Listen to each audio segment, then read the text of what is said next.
Dans cette vidéo, je vais t'expliquer de façon très simplifiée la notion de variable en informatique.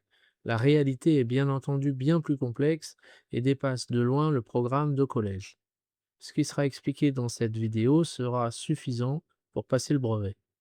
Toutes les machines, ordinateurs, consoles de jeux, smartphones, tablettes, etc., ont besoin d'enregistrer des données. Pour les enregistrer, elles disposent d'une mémoire.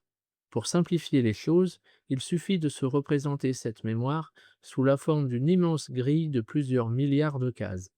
Gigaoctet signifie en effet milliards d'octets. Utiliser une variable consiste à choisir une ou plusieurs de ces cases dans la mémoire et à leur attribuer un nom. Il est ainsi possible d'utiliser cet espace de stockage pour faire des calculs, par exemple.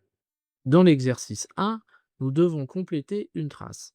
Une trace est la trace laissée en mémoire par l'algorithme, c'est-à-dire le tableau de toutes les valeurs enregistrées dans la mémoire lors de l'exécution de cet algorithme. Pour identifier les variables d'un algorithme, il faut chercher les instructions d'affectation. Elles sont rapidement repérables car elles contiennent une flèche qui pointe vers la gauche. Cette flèche indique le nom de la variable. Ainsi, on constate que la ligne 1 contient une instruction d'affectation et que la variable utilisée a été nommée Bing par la personne qui a écrit l'algorithme. Ce nom de variable se retrouve dans toutes les instructions d'affectation. Ligne 2, ligne 4. Cet algorithme n'utilise donc qu'une seule variable, ou pour simplifier, une seule case de la grille mémoire. Complétons la trace ensemble.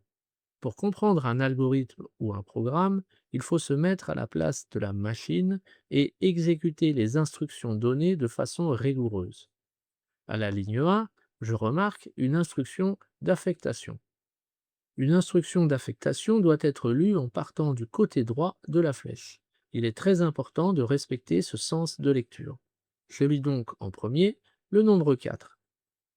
La flèche m'indique ensuite que je dois enregistrer ce nombre dans la variable Bing. J'écris donc 4 dans la première case de la trace.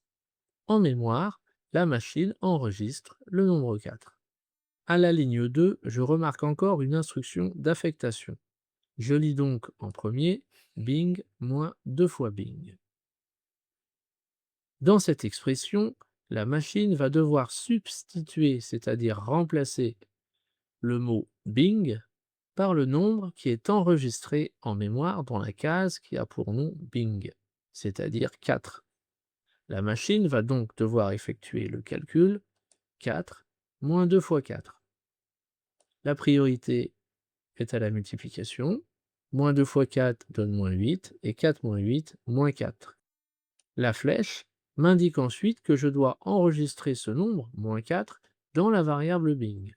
J'écris donc moins 4 dans la deuxième case de ma trace et en mémoire, la machine va écraser le nombre 4 et le remplacer par le nombre moins 4.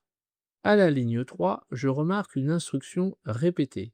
C'est ce qu'on appelle une boucle de répétition.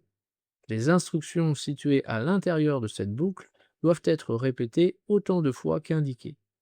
Ici, il faudra donc répéter 3 fois l'instruction Bing, Bing plus 1. Première répétition ou boucle numéro 1. Je lis en premier Bing plus 1. Je remplace Bing par sa valeur actuelle, c'est-à-dire moins 4, et je lui ajoute 1, ce qui donne moins 3. Je place donc moins 3 dans la case boucle numéro 1 de ma trace. Et en mémoire, le moins 4 est écrasé et la machine enregistre moins 3 à la place. Boucle numéro 2. Je lis en premier Bing plus 1. Je remplace Bing par sa valeur, moins 3. Je lui ajoute 1, ce qui donne moins 2. Ce moins 2 est ensuite placé dans la variable Bing. Donc, dans la trace, à la case boucle numéro 2, j'écris moins 2. Et en mémoire, le moins 3 est éjecté et remplacé par moins 2. Boucle numéro 3, je lis en premier l'expression Bing plus 1. Bing est remplacé par moins 2. J'effectue le calcul moins 2 plus 1 qui donne moins 1. Et je viens placer dans la case boucle numéro 3 de ma trace le nombre moins 1. En mémoire, moins 2 est écrasé par moins 1. En lisant la trace, 4, -4, -3, -2, -1, nous pouvons voir toutes les valeurs qui ont été enregistrées en mémoire par la machine, et ainsi comprendre comment cet algorithme terminera par afficher -1. Voilà, cette vidéo est terminée.